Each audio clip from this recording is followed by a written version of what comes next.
네, 안녕하세요. 피셋 자료해석 강사 신원입니다. 자, 7급 수험생 여러분 반갑습니다. 자, 이제 2023년 대비 기초인문 강의를 이제 개강하게 되었는데요. 그래서 2023년 전체적인 커리큘럼하고요, 이 실전 대비 전략, 그리고 실력 향상 노하우 전수해 드리도록 하겠습니다. 자, 그럼 같이 보시겠습니다. 자, 일단 강사 소개하고요. 그 다음 23년 커리큘럼 보여드리고요. 자, 그리고 7급 공채하고 피셋 자료 해석에 대한 간단한 소개. 그리고 이제 실제 기출문제들 몇 개 살펴보도록 하겠습니다. 자, 그리고 마지막에는 자료 해석 실력 향상 노하우. 그래서 이런 부분들을 열심히 하시면 자료 해석에서 고득점 할 수 있다는 팁을 드리도록 하겠습니다. 자, 그러면 강사 소개에 들어가 볼게요. 자, 저는 여기 오른쪽 상단에 이걸로 기억해 주시면 됩니다.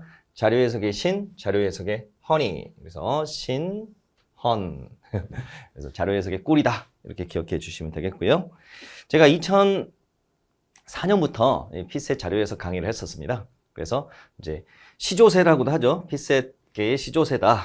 그래서 가장 오랜 기간, 그리고 가장 많은 수험생, 그다음 가장 많은 교재 판매량을 보이고 있는 강사가 신원입니다.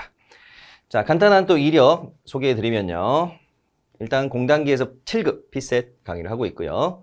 프라임 법학원에서 5급 공채 강의하고 있고, 그 다음 위포트에서 대기업, 그 다음에 NCS 직무적성 강의를 하고 있습니다. 자, 그리고 이제 나머지 이력들을 쭉 보시면요. 예, 뭐 화면으로 대신하도록 하겠습니다. 자, 그러면 저에 대한 궁금한 점들, 저희 강의 내용 중에 질문거리가 생기시면 언제든 여기로 연락 주시면 되겠습니다. 자, 그래서 카페, penpsat라는 카페 있으니까 여기로 들어오시면 되겠고요. 자, 그리고 이메일, new.pset.ncs@gmail.com 여기로 메일 주시면 되겠습니다. 그리고 오픈 카톡방에 신원 피셋 검색하시면 있으니까요. 들어오셔서 질문하셔도 좋습니다. 자, 가끔 제가 직접 채팅방에 답변 드리기도 하니까요. 저희 연구원들이 상시적으로 답변 드리고 저도 가끔씩 답변 드리는 그런 형식으로 운영되고 있습니다. 그리고 그 오픈 카톡방에서 학생들끼리 서로 질문 답변하면 서로 실력을 향상시키는 효과가 있겠습니다. 자, 그러면 이제 연간 강의 일정 들어가 볼게요. 자, 커리큘럼 보시면 일단 기초 입문부터 시작하죠. 그다음 기본 이론, 심화 이론, 기출 1, 기출 2, 파이널 이렇게 이제 진행이 될 건데요. 각각 실강 기준 일정을 참고하시고요. 자, 그다음에 이제 각각의 교재들 있는데요. 일단 기초 입문은 자료 해석 연산이라는 교재, 줄여서 자연산이라고 제가 줄였는데요. 이 교재를 통해서 기본기, 즉 자료 해석에서 가장 기본이 뭔가, 뭐 표 그래프에 대한 해석 플러스 이제 계산이죠, 계산. 그래서 그런 것들 훈련하는 강의가 되겠습니다. 그래서 자료 해석 기초하고 연산 능력을 향상시키는 게 목표입니다. 자, 그 다음에 이제 기본 이론으로 가게 되면요. 기본서와 손필기 이 두 교재를 참고하시면 되는데요. 기본서는 말 그대로 기본서고요. 손필기는 기본서의 문제들, 기본서에 있는 문제들을 필기, 강사가 직접 필기한 자료입니다. 자, 그래서 강사가 생각하는 이 문제의 핵심 포인트, 그리고 문제에 대한 실전 전략들을 소개하고 있으니까요. 같이 활용해 주시면 좋겠습니다. 자, 심화 이론도 마찬가지로 교재는 동일합니다. 그래서 기본 이론, 심화 이론은 같은 교재를 가지고 기본 이론은 좀 전반적으로 살펴보는 거고요. 심화 이론은 그 중에서도 어려운 내용들을 집중해서 다룬다라고 생각하시면 되겠습니다. 자, 그 다음 기출문제 1, 이거는 7급하고 민간경력 기출문제 풀고요. 그 다음 기출 2에서는 5급 기출문제하고 기출 변형, 기출 변형. 그래서 기출문제집이 일단 두 가지가 나갈 겁니다. 7급 민경 기출문제집 하나 나가고요. 즉 25문제로 구성된 기출문제들 쭉 나가고요. 그 다음 두 번째가 이제 5급 공채. 좀 고난도 문제들 풀어봐야 되니까 5급 공채 기출문제집. 그 외에 이제 기출 외전이라고 해서 이 기출문제들을 변형한 문제집이 있습니다. 자, 그 다음 이제 마지막 파이널 강의는 파이널 실전 모의고사죠. 그래서 실전하고 똑같은 형식으로 모의고사 보고 해설 강의 진행하는 형식입니다. 자, 강의 내용 제가 방금 뭐 어느 정도 이야기를 했지만 다시 한번 살펴보면요. 기초 입문은 말 그대로 기초를 다루는 겁니다. 그래서 초심자를 위한 강의다. 자, 그래서 기초 개념하고 연산 쪽에 집중합니다. 그래서 강의 특징 보시면 입문자용이고 기초 핵심 개념하고 연산 테크닉을 정리한다.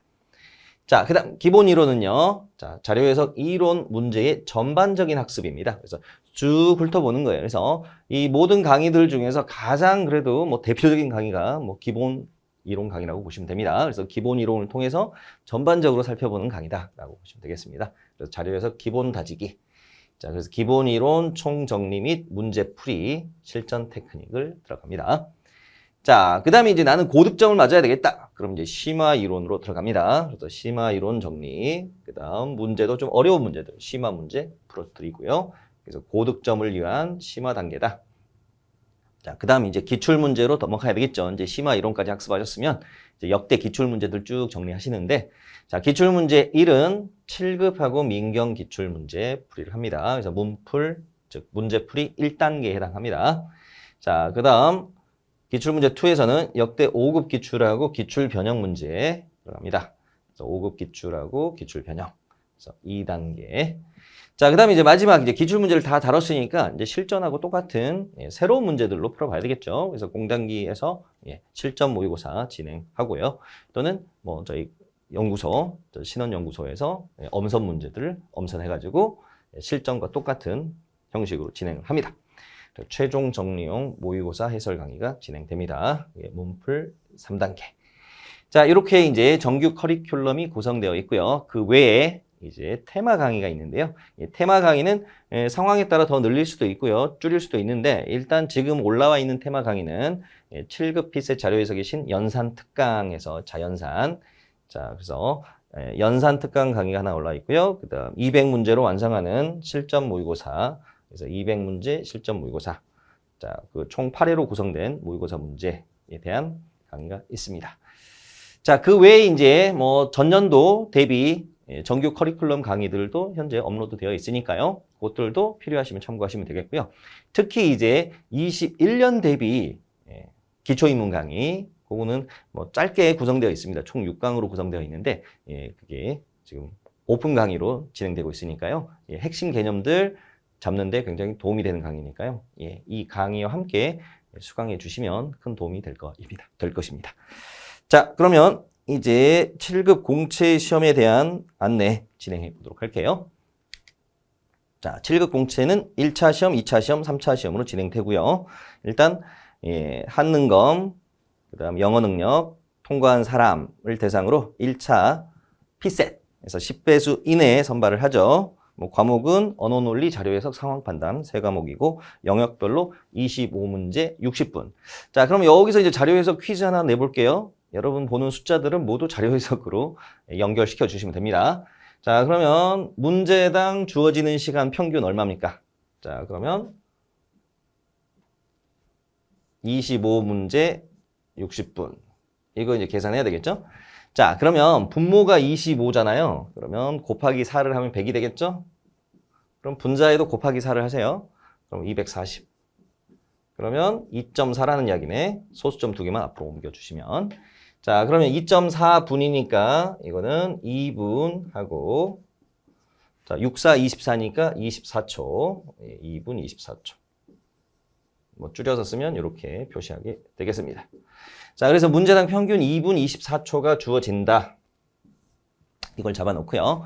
그러니까 쉬운 문제는 2분 내에 끝내셔야 되고요. 어려운 문제는 3분 정도. 근데 3분을 넘어가면 가급적이면 피해 가시는 전략으로 가야 되겠죠. 그래서 어려운 문제는 3분 이내, 쉬운 문제는 2분 이내에 푸는 전략으로 가시고 평균적으로는 2분 24초니까 뭐 2분 20초에서 30초 그 정도로 맞춰주시면 되겠습니다. 자, 그래서 뭐 모든 문제를 다 푼다는 전략으로 갔을 때 이제 이렇게 이제 주어지는 거고요. 이제 몇 문제를 제낀다, 제거한다 생각하시면 이제 평균 시간은 조금 더 늘어나겠죠. 자, 그래서 여러분이 이제 25문제 과목별로 이거 뭐 다 풀 필요는 없습니다, 실제로는. 그래서 뭐 두세 문제 어려운 문제는 제거하시고 쉬운 문제에 집중하셔서 중간 이하 난이도 문제들에 집중하셔서 선택과 집중을 하셔서 그런 전략으로 하셔도 충분히 합격급 점수 나오니까요.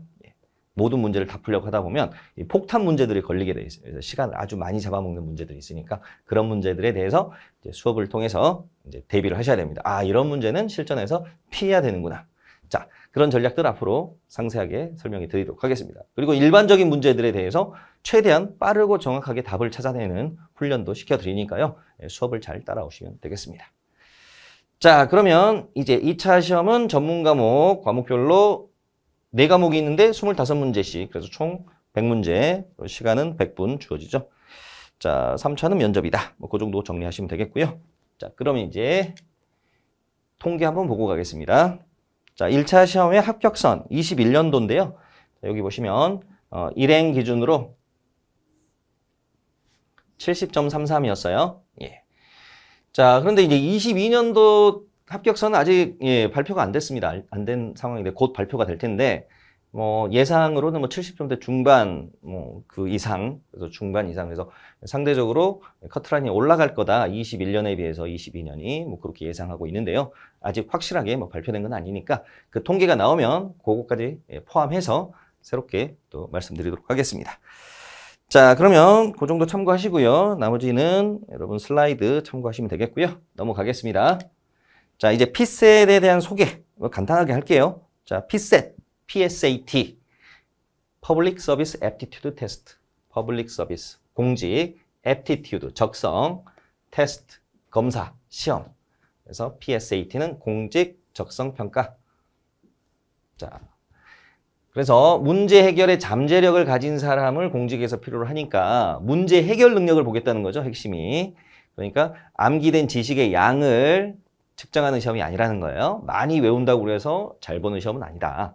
그래서 학습 능력, 문제 해결 능력, 논리적 사고력 이런 것들을 본다라고 보시면 되겠습니다.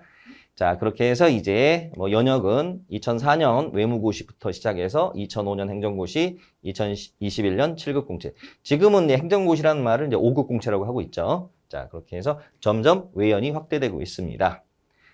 자, 그리고 이제 NCS 같은 경우에도 PSAT형 문제들을 굉장히 많이 포함해서 출제하고 있죠.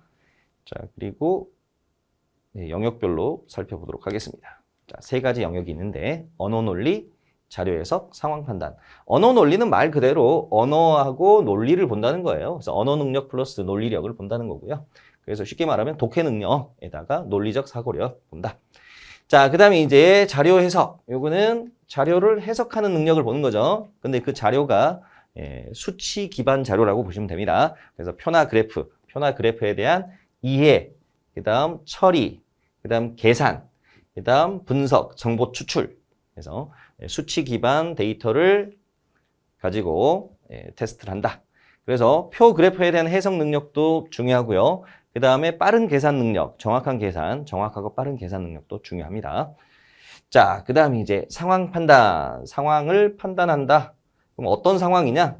상황이라는 건 이제 공직자가 마주하는 상황을 가정하는 거죠. 그래서 각종 정책, 법률, 그 다음 각종 텍스트들, 그 다음 퍼즐형, 이런 다양한 소재들이 활용됩니다. 자, 그런 상황을 주고 이해하고 추론 및 분석하고 문제 해결 판단하고 진행하는, 의사결정하는 능력을 검증한다. 자, 그렇게 보시면 되겠습니다. 그래서 최종적으로 상황 판단이 이제 공직자 기준으로 보면 이제 정책 결정하는 단계라고 보시면 됩니다. 그래서 텍스트로 주어진 자료, 도표로 주어진 자료를 기반으로 해서 최종적으로 어떤 결정을 내릴 거 아니에요? 이렇게 해서 이 공직 업무에 필요한 능력들을 본다라고 보시면 되겠습니다. 자, 그러면 이제 피스의 소개는 그 정도로 하고요. 이제 자료 해석에 대한 이야기로 들어가 보겠습니다. 자, 이제 자료 해석에 대한 소개에 들어가 보도록 하겠습니다. 자, 자료 해석 영역. 자, 수치 자료 정리, 이해, 처리, 응용 계산, 분석과 정보 추출 능력을 측정한다.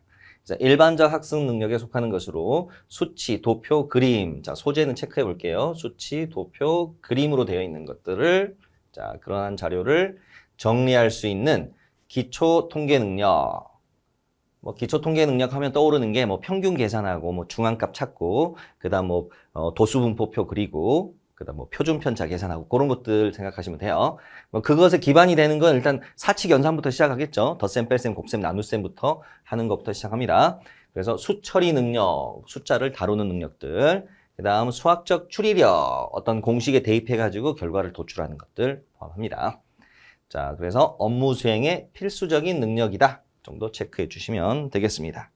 그래서 실제 이제 업무로 갔을 때 공직자들 그 피셋을 통해서 입문한 공직자들한테 어떤 과목이 가장 도움이 됐는가 물어봤을 때 그래도 자료 해석이 가장 높은 선택을 받았습니다. 그 언어 논리, 상황 판단, 자료 해석 그 셋 중에 선택을 했을 때요. 자, 그러면 다음으로 가보겠습니다. 자, 이제 자료 해석 문제, 샘플 문제들 풀어보도록 하겠습니다. 자, 22년 7급 공채의 기출문제들 중에서 세 문제를 엄선했습니다. 자, 살펴보겠습니다. 자, 문제 1번 보시면, 자, 첫 번째 문장은요, 자료를 소개하는 내용이에요. 그래서 빠르게 쓱 넘어가시면 됩니다. 어차피 제목 읽고 항목도 읽어보시면 되는 거니까요. 두 번째 문장에서 꼭 체크해야 될 부분, 자, 질문 유형을 구별하셔야 됩니다. 두 번째 문장 읽어보시면, 그림의 A, B에 해당하는 값을 바르게 나열한 것은, 그러니까 A, B가 선지에 배열되어 있는 거 보니 계산 문제구나. 그래서 수리 계산형 문제라고 정리하시면 되겠고요. 그래서 이 부분 체크해 둘게요. 자, 그럼 이제 A, B가 선지에 나와 있기 때문에 이제 선지에 나와 있는 수치만 대상으로 보시면 됩니다. 자, 그러면 A에 들어갈 거는 뭐 요 정도 수치 구조라는 거 보시고요. B에는 요 정도 수치 구조라는 거 보시고, 그 다음에 이제 그림의 A, B의 위치를 확인해 봅니다. 자, A가 여기 있습니다. 자, 그러면 A하고 그 옆에 있는 플러스 3만 명, 요걸 합쳐보면 그 위에 있는 마이너스 15,000명 하고 연결이 돼야 되겠죠. 자, 경제활동 인구하고 비경제활동 인구를 합치면 15세 이상 인구가 되는 구조니까 변동한 숫자, 즉 변화량, 여기 증감 인구죠. 즉 증감수의 합도 일치해야 됩니다. 자, 그러면 이제 만 명 단위로 끊어서 생각해 보면 여기가 마이너스 1.5예요. 근데 여기가 플러스 3이야. 그럼 여기가 마이너스 4.5야 되겠죠. A가. 그래서 마이너스 4.5, 즉 마이너스 45,000. 즉 답은 이제 1번, 2번 중에 있는 거예요. 그럼 이제 B에 들어갈 숫자는 앞에 만 단위는 보지 마시고요. 1000 단위만 볼게요. 1000 단위가 6,000 아니면 4,000이죠.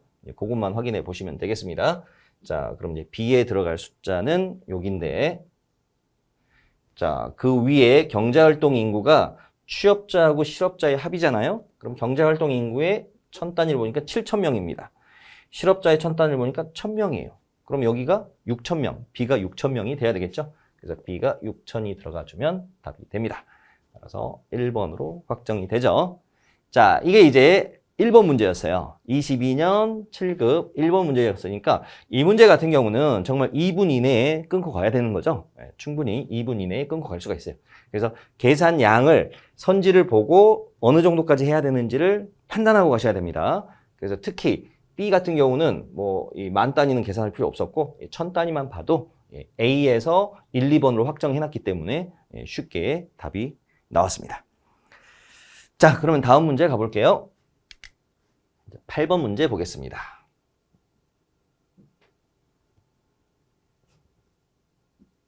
자, 8번 문제도 첫 번째 문장은 소개한 문장이에요. 소개, 자료 소개, 즉 그림 제목하고 같은 내용입니다. 자, 그러면 이제 두 번째 문장에서 잘 볼 거, 보기의 설명 중 옳은 것만을 모두 고르면, 옳은에다가 표시해 둡니다. 옳은 거 골라야 되는 거예요. 자, 그럼 보기 중에서 옳은 거 고른다. 그래서 실전에서는 저 부분에 이렇게 동그라미를 딱 쳐놓으세요. 만약에 저기가 이제 옳지 않은이라고 되어 있으면, 옳지 않은 거기에는 이제 이렇게 선을 그어주시면 됩니다. 또는 X자 표시. 그래서 옳지 않은 거는 또 표시를 해주세요.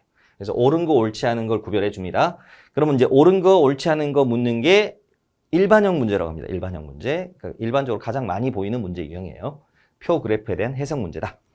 자, 그러면 그림을 이제 읽어보니 반려동물의 사료 유형별 특허 출원 건수라고 되어 있고요. 그 유형이 세 가지가 있습니다. 식물규현, 동물규현, 미생물 효소. 자, 그거로만 구분되었다라는 각주가 있어요. 그래서 이 외에는 없다는 거 이제 알 수 있고요. 자, 그러면 이제 연도별로 쭉 각각 막대들이 나와 있는데, 자, 읽어보겠습니다. 기억부터. 자, 보기의 개수를 먼저 볼게요. 보기를 보니까 기억, 니은, 디귿 3개. 보기가 3개면, 이때는 그냥 위에서부터 순차적으로 푸세요. 어떻게 좀 피해가면서 풀기가 좀 쉽진 않아요. 보기가 3개인 경우는 뭐 3개 다 풀어야지 답이 확정되는 경우가 굉장히 많아요. 그래서 그냥 순차적으로 보시고, 정 어렵다 싶을 때만 건너뛴다 생각하시면 돼요. 근데 보기가 이제 4개 이상이 되면 그때는 쉬운 거부터 푸는 전략으로 하셔야 됩니다. 보기 중에서. 자, 그러면 이제 이 경우에는 기억 보시면 자, 합이 가장 작은 유형이 미생물 효소이다. 그 17년부터 21년, 즉 표에 있는 연도 5개를 합산하라는 건데, 자, 식물기원, 동물기원, 미생물 효소 각각 합산하지 마시고요. 자, 일단 가장 큰 거는 쉽게 식물기원이라는 게 보이죠. 식물기원의 경우는 특히 그 마지막 연도에서 굉장히 높은 값을 보이고 있고, 그 앞쪽에서도 각각 큰 값을 보이는데 유일하게 2019년만 그 두 번째 막대에 비해서 작은 값을 보이고 있지만, 요 차이는 뒤쪽에서 충분히 상쇄할 수 있기 때문에, 자, 그럼 이제 식물 기원은 가장 큰 값이니까 이제 가장 작은 값에서 대상에서 벗어나겠죠. 그럼 이제 두 개만 대상으로 합니다. 이제 동물 기원하고 미생물 효소를 대상으로 가장 작은 애를 고르는 거예요. 자, 이것도 각각 합산하지 마시고요. 서로 상쇄시킨다 볼게요. 자, 4, 1 구조인데 여기가 2, 5 구조예요. 각각, 자, 3씩 상대방이 큰 거예요. 서로 지워지겠죠. 자, 그 다음에 여기도 18, 15, 17. 각각 상대방이 2씩 큰 구조인데, 예, 서로 이제 상쇄되겠죠. 그럼 이제 여기만 보시면 되겠죠. 여기를 보니까 11하고 9예요. 그러면 여기 세 번째, 미생물 효소 쪽이, 예, 합이 가장 작다는 걸 알 수 있겠죠. 자, 그래서 서로 상쇄시켰을 때 비교하면 직접 덧셈을 하지 않아도, 예, 처리가 됩니다. 자, 조금 더 친절하게 필기를 해보면 이런 이야기죠. 자, 4하고 1이 있습니다. 그러면 두 번째 막대가 이 세 번째 막대에 비해서 여기가 이제 플러스 3이잖아요. 서로 지웠을 때. 그러면 여기도 세 번째 막대가 플러스 3이에요. 그럼 서로 지워진다는 이야기고, 여기도 플러스 2, 플러스 2. 상대방에 비해서. 서로 지워진다는 이야기죠. 결국 여기 최종적으로 여기가 플러스 2. 따라서 동물 기원이 총합이 미생물 효소에 비해서 이만큼 크다라는 걸 알 수가 있겠습니다. 그래서 각각 큰 쪽에다가 이렇게 적어두는 방법도 있고요. 두 번째 방법은 그냥 한쪽을 기준으로 아예 보는 거죠. 자, 두 번째, 세 번째 사이에, 두 번째, 세 번째 사이에 세 번째 값에 대해서 편차를 적어 볼게요. 자, 그럼 여기가 이제 마이너스 3이고요. 그 다음에 이렇게 보면 플러스 3. 그 다음에 이렇게 보면 마이너스 2, 마이너스 2, 플러스 2. 이해되시죠? 그러면 지금 파란색으로 써놓은 게 두 번째 막대에 비해서 세 번째 막대가 갖는 편차들이에요. 그러면 다시 이제 지워집니다. 이렇게 지워지고, 지워지고. 결국 마이너스 2 이렇게 정리가 됩니다. 그러니까 실전에서는 굳이 이거를 이렇게 열심히 필기를 하실 필요는 없겠죠. 이제 이 논리를 기억하시고 서로 그냥 쓱쓱쓱 지워지는 것들은 굳이 편차를 안 적어도 되는 거예요. 그래서 좀 애매한 것들만 적어주시면 되겠습니다. 자, 그럼 이제 기억 지문은 맞았고요. 이제 니은 지문으로 가볼게요. 자, 연도별 전체 특허 출원 건수 대비 이거는 분수 구조를 묻는 겁니다. 그래서 A 대비 B 또는 A당 B 이러면 분수로 A를 기준으로 B의 값을 본다는 이야기예요. 그래서 A분의 B라는 겁니다. 분수 구조로. 자, 그래서 분모는 전체 특허 출원 건수 연도별로. 근데 연도별 전체 특허 출원 건수는 그 같은 연도라면 같은 값이잖아요. 그래서 분자들만 이제 이 세 항목으로 바뀔 거 아닙니까? 그러니까 결국 공통 분모 구조 됩니다. 공통 분모 구조가 됩니다. 동일 연도에서는. 그래서 각 사료의 유형의 비율을 계산하지 마시고 이 분자 부분이 큰 게 결국 이 비율도 클 거 아닙니까? 동일한 연도일 때는. 그래서 식물 기원이 매년 가장 높다고 그랬으니까 자, 막대 길이가 식물 기원이 매년 가장 크다라는 이야기로 연결하시면 되겠고요. 근데 그렇지 않은 해가 아까 여기 있었죠? 예, 여기 보시면 그 바로 뒤에 막대가 더 크니까요. 틀렸다는 거 알 수 있습니다. 자, 그 다음 이제 디귿 지문으로 가보시면요. 자, 증가율이 가장 높은 증가율을 묻고 있는데 연도 봅니다. 21년 전년 대비. 자, 그게 식물 기원이다. 자, 그러면 식물 기원이 22에서 25로 갔는데요. 자, 일단 2배가 넘었습니다. 자, 그러면 두 번째 10에서 15 이거 2배 안 되니까 탈락. 그다음 세 번째 8에서 17 이것도 2배가 넘어요. 그래서 둘을 비교해 보겠습니다. 그럼 12에서 25로 간 거 그럼 배율로 생각해 볼게요. 12분의 25. 자, 요거하고 그다음 8분의 17 이거하고 어떤 게 크냐 이거예요. 배율로 생각해 볼게요. T1분의 T2 즉 전년 대비 현년 이 배수가 큰 게 증가율도 큽니다. 이 배율에다가 1을 빼고 100을 곱해주면 증가율이 되거든요. 그러니까 결국 배율이 크면 증가율도 크다는 이야기예요. 자, 그거 간단하게 설명하고 할까요? 자, 증가율을 정석적으로 공식으로 쓰면 자, 증가율의 단위는 퍼센트로 둘게요. 퍼센트로 둘 때는 항상 곱하기 100을 합니다. 자, 증가율의 기본 개념은 처음 값에서 증가된 양이 차지하는 비율이에요. 퍼센트로 표시하니까 곱하기 100 한 겁니다. 처음 값, 자, T1, T2. 처음 값이 있고 나중 값이 있는데 처음 값 분모로 놓고요. 그 다음 요 사이에 증가된 양, 즉 T2에서 T1을 뺀 거, 여기는 T2에서 T1을 뺀 거가 이제 분자로 들어갑니다. 자, 예를 들어서 여기가 80이고 여기가 84야. 그러면 80분의 4가 들어가는 거고 퍼센트로 계산하는 거니까 이제 5%가 되는 거예요. 80분의 4는 20분의 1, 5% 이렇게 연결하시면 되겠습니다. 따라서 증가율 5% 이렇게 이제 계산이 되는데 자, 그래서 처음 값분의 증가량 이 구조인데요. 자, 이 공식을 다시 볼게요. 자, T1분의 T2-T1이잖아요. 분자 부분이. 그럼 이걸 쪼갤 수가 있죠. T1분의 T2 마이너스 T1분의 T1. 자, 그러니까 이제 쪼개 보면 T1분의 T2 마이너스 1 곱하기 뒤에 100 이렇게 들어가겠죠. 자, 그럼 이제 이 부분 T1분의 T2 이 부분이 바로 이거예요. 배율 몇 배 됐는가. 몇 배 됐는가를 계산해가지고 1 빼고 100을 곱해줘도 증가율이 나온다는 이야기예요. 그럼 이 방식대로 계산을 해보면 80분의 84, 80분의 84는 1.05가 나와요. 1.05. 그럼 1 빼고 100 곱하니까 이제 5% 이렇게 증가율이 나옵니다. 그래서 두 공식 모두 동일한 결과가 나오는데 용도가 다르다라고 생각하시면 돼요. 첫 번째 공식은 이 변한 양이 조금밖에 안 될 때, 조금 변했을 때는 이 공식 쓰는 게 빠르죠. 즉, 이 부분 처리하는 게 빠릅니다. T2-T1. 자, 그런데 많이 커져가지고 배율 보는 게 빠르겠다. 그러면 이 공식을 써야 되겠죠. 이 공식. 그래서 용도를 좀 구별해 주시면 되겠습니다. 자, 예를 하나 들어볼게요. 자, 80에서 84로 가는 게 5%, 아까 이 공식으로 대입해 있는데, 그럼 만약에 80에서 320으로 갔다. 이렇게 되면, 그럼 4배라는 게 쉽게 보이잖아요? 그러니까 여기다가 4를 넣어. 그럼 1 빼고 100을 곱하니까 300%, 증가율 300%. 자, 그렇게 구별해 주시면 됩니다. 다시 한번 정리하면, 첫 번째 공식은 변한 양이 작을 때 쓰는 공식. 두 번째 공식은 변한 양이 클 때 배율로 계산하는 공식입니다. 자, 그러면 이제 최종적으로 다시 이제 디귿집으로 가볼게요. 자, 그러면 12분의 25. 그럼 25를 24 더하기 1로 쪼개보면 결국 12분의 24, 2에, 그 다음 12분의 1, 즉 2와 12분의 1 구조가 되는 거고요. 그 다음 17도 16 더하기 1로 쪼개보면 2배의 8분의 1이죠. 2와 8분의 1이요. 그러면 2는 서로 상쇄되니까 결국 12분의 1, 8분의 1 비교하면 8분의 1이 크잖아요. 그래서 오른쪽이 큰 수가 됩니다. 따라서 식물 기원보다 미생물 효소 쪽이 큽니다. 그래서 X가 되겠고요. 따라서 답은 1번으로 확정이 되겠습니다.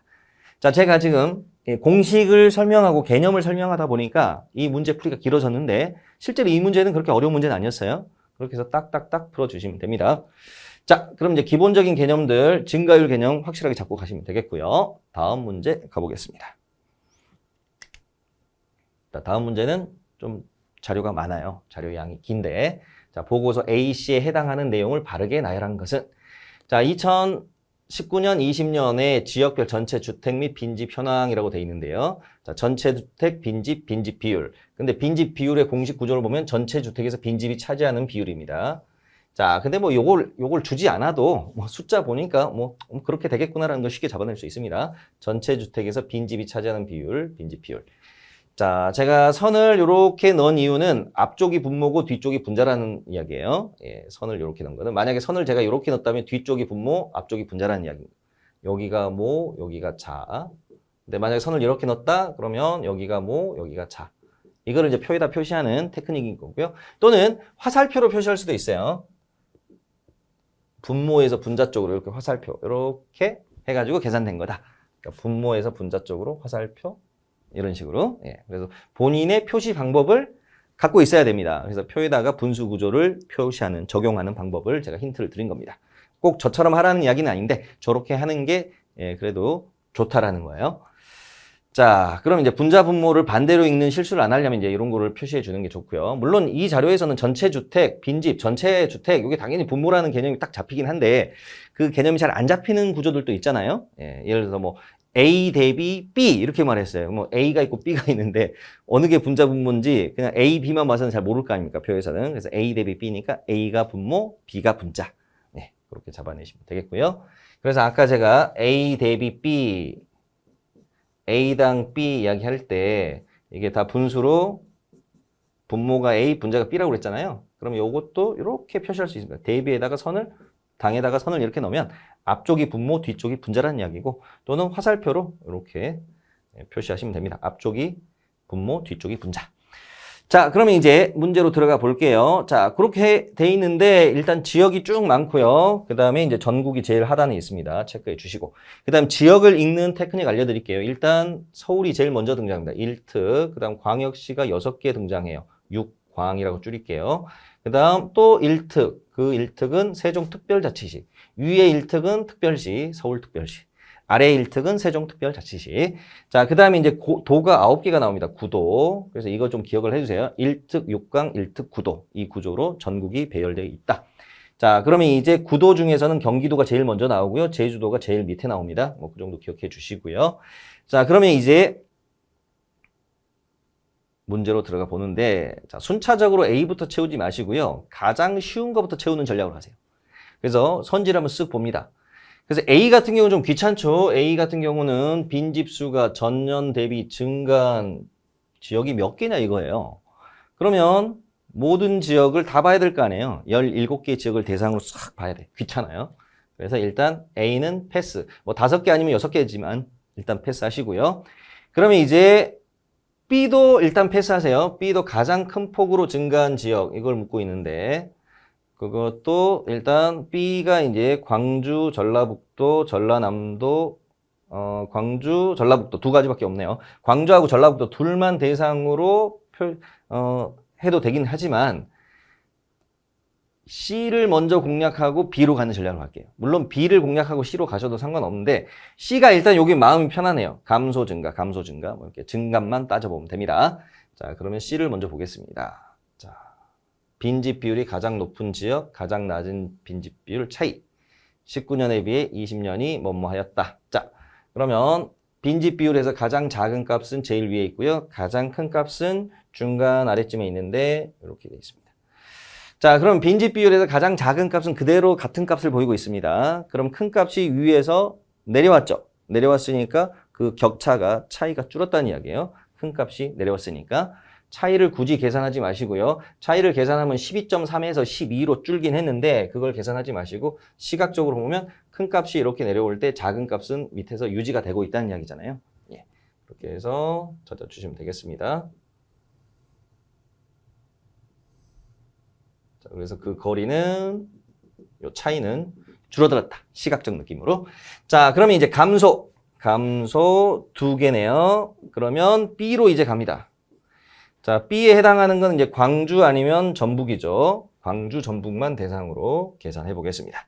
자, 그럼 광주광역시의 빈집 비율 0.2가 늘었고요. 그 다음에 전라북도는 0.3이 늘었어요. 그러니까 전라북도가 처리가 되는 거고 해당이 되는 거고 따라서 답은 이제 확정이 되는 겁니다. 그래서 A가 좀 귀찮았는데 A는 풀지 않고 답을 처리를 했습니다.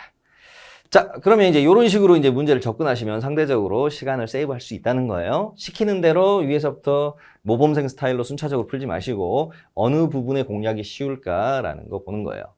자, 제가 C를 풀고 B를 풀었는데 B를 봤더니 B가 2개밖에 없구나 하면 B를 먼저 푸셔도 상관없습니다. 근데 만약에 B가 한 3개 지역 정도 깔려 있어. 그러면 C는 그냥 증가, 감소 둘 중에 하나니까 상대적으로 C가 쉽겠죠, 그때는. 자, 그러면 이제 여기까지 이제 샘플 문제들 살펴봤고요. 이제 실력 향상 노하우로 들어가 보겠습니다. 자, 자료 해석의 실력을 향상시키고 싶으신 분들은 집중해서 들으십시오. 자, 어떤 방식으로 훈련을 해야 되는지 알려드릴게요. 자, 필요한 기초 역량이 속독 능력, 자료 해석 능력, 계산 능력인데 이 세 가지 밸런스가 잘 맞아야지 자료 해석에서 고득점을 할 수 있습니다. 자, 속독 능력. 필요한 부분만 빠르고 정확하게 읽어야 되죠. 꼭 수치뿐만 아니라 텍스트까지 포함해서요. 그래서 텍스트나 수치를 빠르고 정확하게 읽어야 되는데 필요한 부분은 꼭 기억하시고 덜 중요한 부분은 빠르게 넘기는 그런 전략으로 합니다. 그래서 키워드 위주로 읽어야 된다. 이거 꼭 기억하세요. 키워드. 뭐 어떤 게 키워드냐? 자, 연도. 수치, 특히 퍼센트 같은 거, 그 다음 주어 부분, 수어 부분, 비교급 표현 이런 것들을 키워드로 잡으셔야 됩니다. 자, 예를 들어 볼게요. 첫 번째 문장 읽어보시고 어떤 게 키워드일까요? 자, 이거를 다 기억하고 위에 표에 가서 확인하기가 좀 쉽진 않아요. 그럼 이 문장에서 가장 중요한 부분은 일단 연도, 2015년 이후, 그 다음 외국인, 국내 거주 외국인 중에서 미국 비율 매년 10% 이상 요걸 잡아야 되겠죠. 자, 그래서 주어진 표의 제목에 국내 거주 외국인 국적 현황이라고 되어 있다고 가정해 봅시다. 그럼 그 표에서 일단 2010년 연도 찾고 그 다음 미국 찾아야 되겠죠. 그래서 그게 만나는 부분의 숫자부터 해서 그 뒤로 쭉 봐야 되겠죠. 이후는 그 해를 포함하여 그 뒤란 뜻이니까요. 자, 그렇게 해서 처리하시면 되겠고요. 자, 그 다음 두 번째 예를 보겠습니다. 자, 2018년 A국의 40대 인구 중 남자 수보다 여자 수가 더 많다. 그럼 이거 다 기억하기 어려워요. 그럼 2018년 연도 기억하고 그 다음 국가가 만약에 A국에 대한 표에서 끝난다면 그냥 국가 이름 기억할 필요가 없는데 국가가 또 여러 개가 등장. A국, B국, C국 등장하면 그때 국가도 기억해야 되겠죠. A국. 자, 2018년 A국. 그 다음 40대. 남자 수보다 여자 수가 더 많다. 꼭 기억할 부분은 결국 이거죠. 여자 많다. 주어가 여자고 수어가 많다요. 여자 많다. 그래서 2018년 A국 40대 여자 많다 기억하고 올라갑니다. 여자의 상대방은 남자밖에 없으니까요. 자, 그렇게 이제 키워드를 잡아주시면 되겠고요. 자, 그 다음 두 번째 이제 자료 해석 능력. 각종 표 그래프와 친숙해져야 됩니다. 자, 그래서 여러분이 이제 공부를 하실 때 꼭 자료 해석 책이 아니더라도 어떤 다른 책에서 표나 그래프를 볼 때 많죠. 예를 들어서 뭐 신문을 볼 때도 그렇고요. 뭐 광고를 보더라도 뭐 표 그래프가 들어가는 경우 있습니다. 자, 또는 논문을 볼 때도 그렇고요. 자, 그러면은 그때 그 텍스트 내용하고 대조해서 읽는 습관을 들이세요. 그래서 텍스트 내용이 바르게 써져 있는지, 그래서 그게 바로 이제 자료 해석에서 보고서 부합형 문제 푸는 그런 훈련이 되는 거예요. 또는 주어진 텍스트의 내용 중에 이 자료 외에 추가적으로 필요한 자료가 있는지 보면 추가 필요한 자료 유형의 문제가 됩니다. 그래서 서로 비교해서 읽는 습관을 들이시는 게 좋아요. 자, 그 다음에 이제 자료 구조에 대해서 이해를 하셔야 됩니다. 자료 구조. 일단 자료는 어떻게 구성이 되어 있냐면 제목, 그 다음 단위, 그 다음 표 그림의 주요 항목, 그 다음 각주, 그 다음 선지 이런 것들로 구성이 되어 있죠. 그래서 각각의 핵심적인 것들, 출제 포인트를 잡고 가셔야 되는데 뭐 지금 설명하기에는 내용이 좀 많으니까 나중에 자세히 설명해 드리도록 하고요. 지금은 포인트만 말씀드릴게요. 자, 제목을 읽었을 때 제목에서 이제 명확하게 잡고 가셔야 돼요. 주어진 자료의 범위를. 그래서 제목과 관련 없는 걸 질문한다. 그런 것들은 제거하셔야 됩니다. 예를 들어서 제목에 65세 이상 인구의 세대 구성 형태 이렇게 나와 있어요. 근데 이제 질문에 전체 인구의 세대 구성 형태를 묻고 있습니다. 그럼 주어진 자료의 범위를 벗어난 거잖아요. 그래서 그런 것들은 이제 제거를 하셔야 됩니다. 그 다음 단위. 단위가 어떤 퍼센트 같은 상대적 자료입니다. 그럼 그 비율의 기준수가 같은지를 꼭 확인하셔야 됩니다. 예를 들어서 남자 실업률, 여자 실업률 자료를 주고 실업자 수를 서로 비교하는 거 가능할까요? 남자 실업자가 많다? 여자 실업자가 많다? 그건 알 수가 없어요. 이 비율의 기준수가 다른 자료들이잖아요. 그러면 실업률의 분수 구조는 아까 우리 풀었던 문제 중에서 경제활동 인구 첫 번째 문제 중에 경제활동 인구라는 개념이 있었죠. 경제활동 인구가 분모가 되고 실업자가 분자가 됐을 때 실업률이 계산이 됩니다. 그래서 성별 경제활동 인구 수를 알아야지 성별 실업자의 수를 비교할 수가 있겠죠. 자, 그래서 단위를 봤을 때 퍼센트가 나왔어. 그럼 기준수가 같은가 다른가 꼭 체크해서 다른데 실제 수를 비교하고 있다면 X가 됩니다. 자, 그 다음 표 그림의 항목들을 읽어서 이것도 역시 관련 없는 거 질문 던지면 제거하셔야 됩니다. 그 다음에 그 항목들 간의 관계들 살펴보셔야 돼요. 상하관계냐, 대등관계냐, 뭐 세분관계냐 등등등.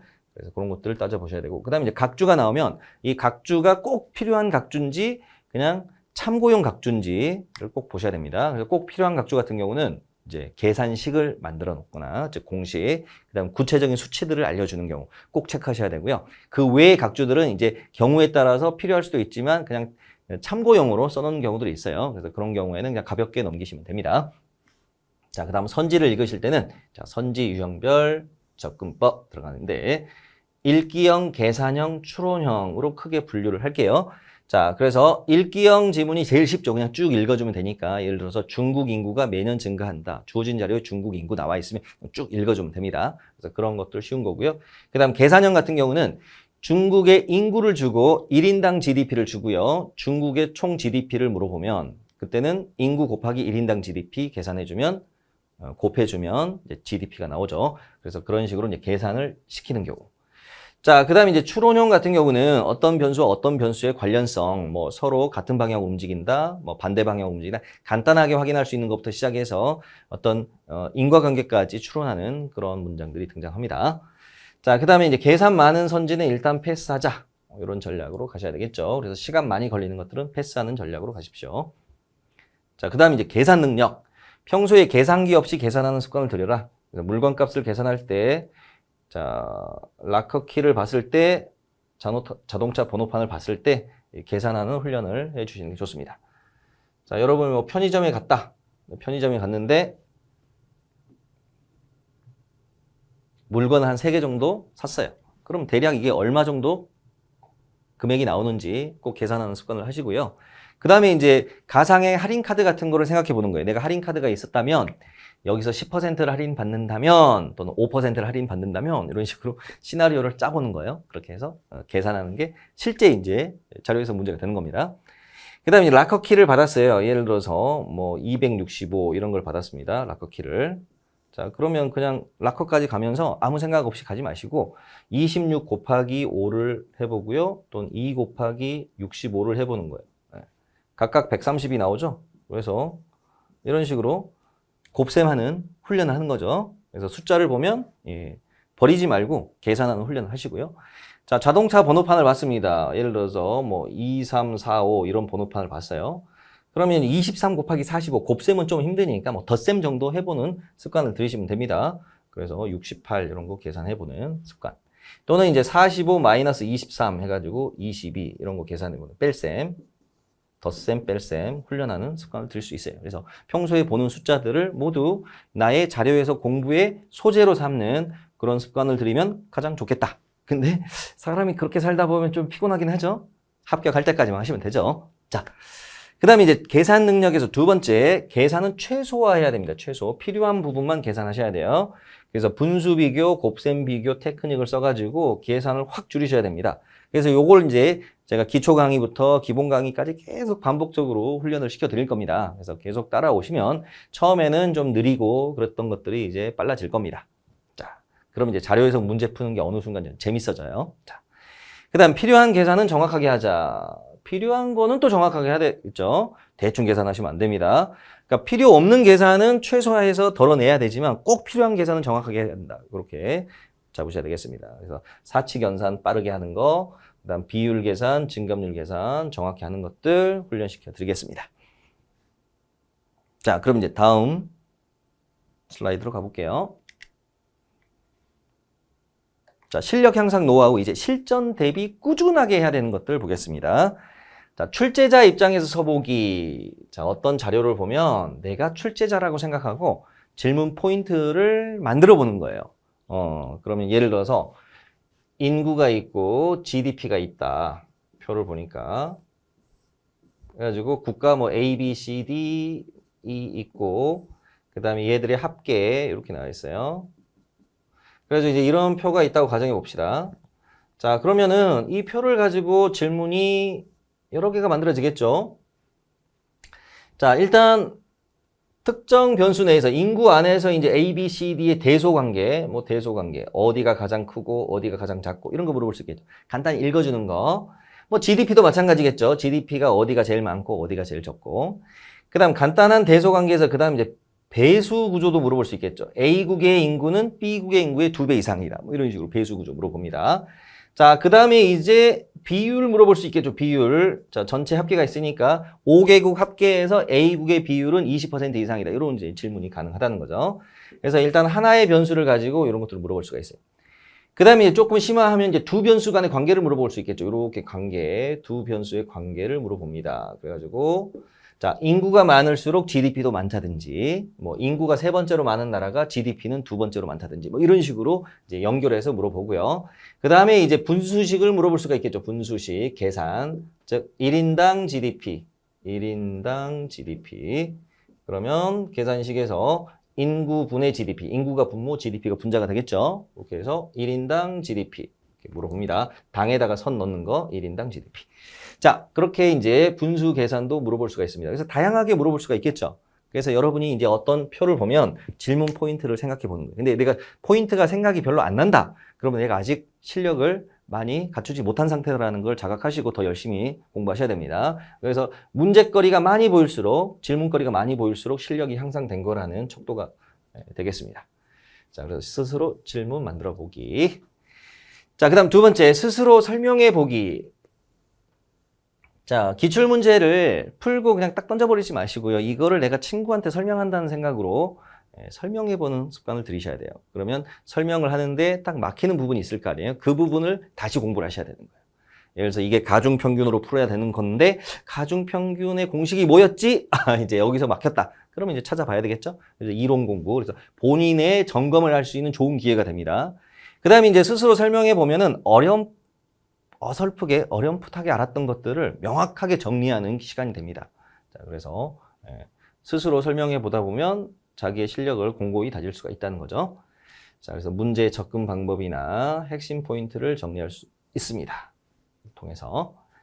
자, 그 다음 기출 분석표를 만들어 보기. 자, 기출 분석표. 그래서 본인의 강점, 약점을 파악하고 향후 전략을 세우는데 활용하시면 되겠고요. 그 다음 오답 노트를 만들어 보기, 자주 틀리는 유형, 부족한 이론 파트, 자주 하는 실수 등을 정리하는 오답 노트 만드시는 게 이제 실력을 향상하는 데 큰 도움이 됩니다. 자, 그 다음 검증된 강사의 교재와 강의, 질문 상담, 그렇게 해서 실력을 업그레이드 하시면 베스트죠. 자, 그러면 이제 여기까지 전반적인 이제 말씀을 드렸고요. 이제 기출 분석표하고 오답 노트 샘플 보여드리고요. 마무리하도록 하겠습니다. 자, 기출 분석표 같은 경우에 자, 이 문제들이 이제 2016년 사책형 5급 공채 문제들인데요. 자, 일단 체감 난이도 문제가 있으면 그 옆에 이제 체감 난이도를 쭉 적었는데 이 난이도 1은 쉬운 거고요. 5는 가장 어려운 거예요. 제가 이제 5단계로 표시를 해봤습니다. 자, 그 다음 문제 유형, 일반형 문제, 옳은 거 옳지 않은 거 고르는 거고요. 그 다음 뭐 매칭형 문제는 표에 A, B, C, D 하고 이제 실제 이름을 연결하는 거죠. 뭐 국가라든지 이런 것들. 그래서 뭐 미국, 일본 뭐 이런 식으로 연결시키는 겁니다. A, B, C, D를. 그 다음 이제 보고서 문제인데 추가로 필요한 자료, 보고서 작성에 추가 필요한 자료 묻는 유형이고요. 그 다음 수리계산. 수리계산 많았네요. 그래서 계산시키는 문제다. 라고 보시면 되겠습니다. 자, 그래서 일단 수리계산 문제가 많이 깔려 있네. 그러면 좀 쉽진 않았구나, 앞부분이. 뭐 그런 느낌이 확 들고요. 그 다음에 이제 자료의 키워드, 요걸 적어 두시면 내가 그 문제를 직접 보지 않아도 이 키워드를 보면 아, 등분점, 대응점, 아, 그 문제였지 이런 생각이 들잖아요. 특이한 특히 소재인 경우는. 그래서 이런 것들 이제 적어두면 이제 연상이 되는 거고요. 그 다음 출제 포인트 관련 이론들 정리해 봅니다. 뭐 쭉쭉쭉쭉 적어 보는 거고요. 그 다음에 이제 나의 대응, 실수 등을 적어 봅니다. 쉽게 풀었다, 쭉쭉쭉 하다가 함정에 빠졌는데 어떤 함정? 비슷한 단어의 함정에 빠졌다. 그 다음 개념이 어려워서 풀지 않고 넘겼다. 뭐 이런 실제 전략들도 적어 놓습니다. 자, 그래서 이제 연산에서 실수라든지 등등등. 그래서 이런 문제 적어 놓고 나면 이제 자주 보이는 실수들이 있을 거 아니에요? 그런 부분을 이제 보완해야 되겠죠? 그 다음에 이제 소요 시간하고 정답 여부. 그래서 시간이 많이 걸렸는데 틀린 문제들. 그런 것들은 이제 어떻게 하면 시간을 줄일 수 있을까? 그리고 어떻게 하면 맞출 수 있을까를 고민해야 되고요. 그래서 가장 먼저 이런 문제들은 고민하셔야 돼요. 그 다음 두 번째 고민거리는 이거죠. 시간이 많이 걸려서 맞춘 문제. 맞춘 건 다행인데 시간을 너무 많이 썼어. 그러면 이런 문제는 어떻게 하면 시간을 줄여야 될지 또 고민을 해야 되겠죠. 그래서 이런 부분들에 집중적인 고민과 전략을 세워주셔야 되겠습니다. 자, 그러면은 이제 다음 오답 노트 샘플 보겠습니다. 자, 문제를 보면 첫 번째 질문은, 첫 번째 문장은 자료 소개고요. 두 번째 문장에서 옳은 것을 골라라라는 거고요. 자, 보기를 보니까 응시생 I, 응시생 J. 자, 기억하고 리을은 응시생 한 명에 대한 질문이에요. 한편 니은 디귿은 응시생 전체에 대한 계산이 들어가 줘야지 알 수가 있는 구조입니다. 그래서 기억 리을을 먼저 푸는 전략으로 가야 되는구나. 즉 표에 있는 가로를 다 채우지 마시고요. 일단 I와 J만 보자. 그래서 모든 가로 채우지 말고 필요한 것만. 그래서 베스트가 기억 리을로 간다. 그 다음 빈칸이 많은 표다. 이런 특징들 다 채우지 말고 답 나올 때까지만 채우면 된다. 이런 전략으로 가시고요. 그렇게 해서 쭉쭉쭉 풀어주시면 되겠습니다. 그래서 이제 이런 식으로 이제 오답 노트를 만들어 놓으면 이제 유사 문제 나왔을 때 이제 전략이 확실하게 세워지는 겁니다. 자, 그러면 여기까지 뭐 전체적인 OT 내용은 설명을 했고요. 이제 마지막으로 수강 후기 또는 합격 수기에서 배울 만한 점들 보도록 하겠습니다. 자, 기초 입문부터 신원 강의 따라가서 기본서 반복학습. 기본서가 계속 반복했다라는 게 굉장히 중요한데요. 기본서를 저는 3회독 이상 볼 거를 강조를 합니다. 그래서 첫 번째 1회독 할 때는 빠르게 쭉 전반적으로 살펴보시고요. 2회독 할 때는 이제 본인이 명확하게 알지 못했던 부분을 집중해서 보셔야 됩니다. 그러니까 1회독 때 너무 디테일하게 다 외우려고 하지 마시고 아, 이런 것들이 쭉 있구나. 이런 부분은 내가 좀 부족하네 라고 좀 점검한다 생각하고 1회독을 진행하시고 2회독에서는 그 부분을 집중적으로 공략하시는 겁니다. 그 다음에 3회독 이후는 이제 실제 문제 풀면서 내가 필요한 부분을 다시 연관해서 학습하는 어떻게 보면 정말 말 그대로 참고서로 활용하는 단계로 계속 반복해 주시면 되겠습니다. 자, 그렇게 해서 이분이 지역인재 서울 합격하셨는데요. 서울컷이 행시컷과 비슷해서 굉장히 부담스러웠는데 당당히 합격해서 너무나 좋고 행복한 날들을 보내고 있다고 합니다. 보기만 해도 흐뭇하네요. 자, 저한테 카톡으로 보내주신 내용입니다. 이거는. 자, 그 다음 신원 기본 강의 모의고사가 수석 합격의 디딤돌. 자, 가장 자신 없던 영역이 자료 해석. 이런 분들이 상당히 많죠. 자료 해석이 아무래도 숫자를 다루니까 평소에 수를 그렇게 뭐 친숙하게 다루지 않았던 분들 입장에서는 좀 부담스럽죠. 표 그래프도 자주 안 봤었는데. 그래서 부담스러운 과목이었지만 이게 또 전략 과목으로 또 되는 게 자료 해석입니다. 공부한 만큼 또 실력 향상, 점수 향상이 되기 때문에요. 열심히 하면 점수를 올릴 수 있다는 소리 듣고 그만큼 시간을 투자해서 기본 개념 신원선생님 강의 통해서 잡았고요. 모의고사도 신원선생님 모의고사 풀어가지고 합격하셨습니다. 수석 합격. 자, 그 다음 자료 해석은 합격을 위한 전략 과목이다라는 거 다시 한번 강조해 드릴게요. 자, 그 다음 점수 향상된 사례들 참고하시면 되겠고요. 자, 여기까지 그러면 2023년 대비 전략 그리고 실력 향상 노하우 강의 마무리하도록 하겠습니다. 자, 수고 많으셨습니다. 감사합니다.